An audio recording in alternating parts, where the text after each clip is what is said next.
I grew up in an era where we were told, oh no, it'll hurt your breasts if you play rugby league, which is just ridiculous. But look at the game faces on. Yes. There she is. The crowd will tell the story. The first ever Women in League round began in 2007. Now at that stage, very few people knew about the Gillaroos. The NRLW wasn't even a twinkle in the eye. Now we have women officiating the game, we have women on full-time contracts, and we also have trailblazers on and off the field in rugby league. Now, where did the Women in League round begin? Well, it all happened right here on the Northern Beaches with a small group of powerful women, the Eagles Angels. My passion for the game came from growing up at Rugby. I was born with one maroon and one white eye. When we moved down to Sydney to the Northern Beaches, of course we supported the Sea Eagles. My husband and Jeff Turvey have a bromance. That was bloody offside. How did it all come about? I was working on radio at Today FM and Sarah O'Hare came into the studio and we did an interview together and subsequently worked out that there was this manly thing happening.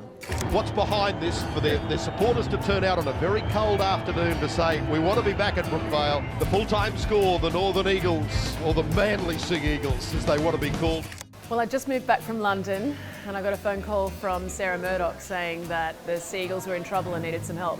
I'll have to ask you about the rumours going around. This could be the last game at North Power Stadium. Can you fill us in on that? One of your best lads. I don't know, mate. It is a rumour and it's unconfirmed, so I don't know. We got together and we put on a benefit night. And that benefit night was so successful that Chippy Frilingos in the Daily Telegraph dubbed us the Eagles Angels. Come and join us at the Eagles Angels Lounge. We'll all have fun. Cheers. And 10 years later, there were 22 of us, amazing women.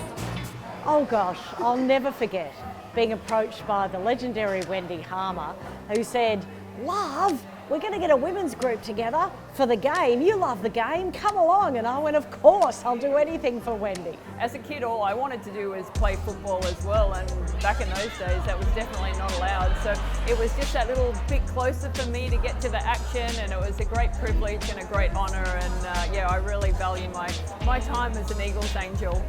The Eagles Angels Lounge was, I think, the first women's-only corporate box in Australia. And Katie Page was a big part of making that bridge, right? She turned up to a suite one day with Gallup and the rest is history. It changed everything for us. We had an ordinary corporate suite, but after Katie had come along, she decided to get right behind us.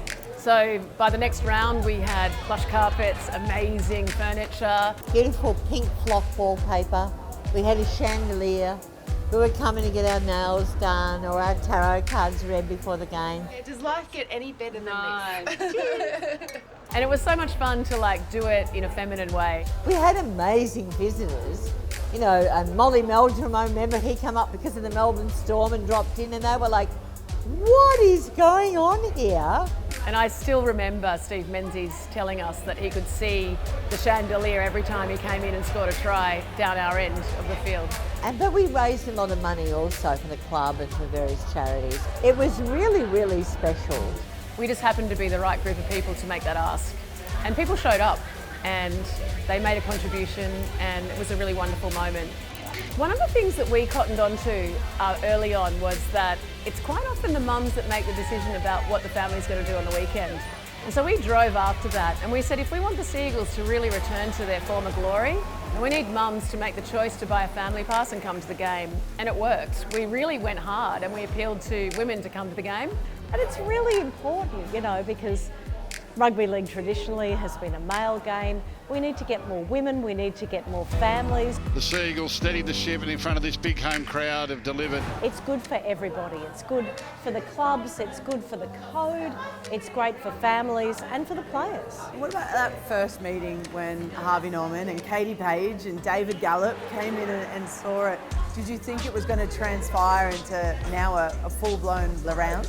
Oh, I had no idea it would grow to this point. It's an absolute joy to think that you'd played a very small part at the start, and now it's grown into the cultural phenomenon that it is.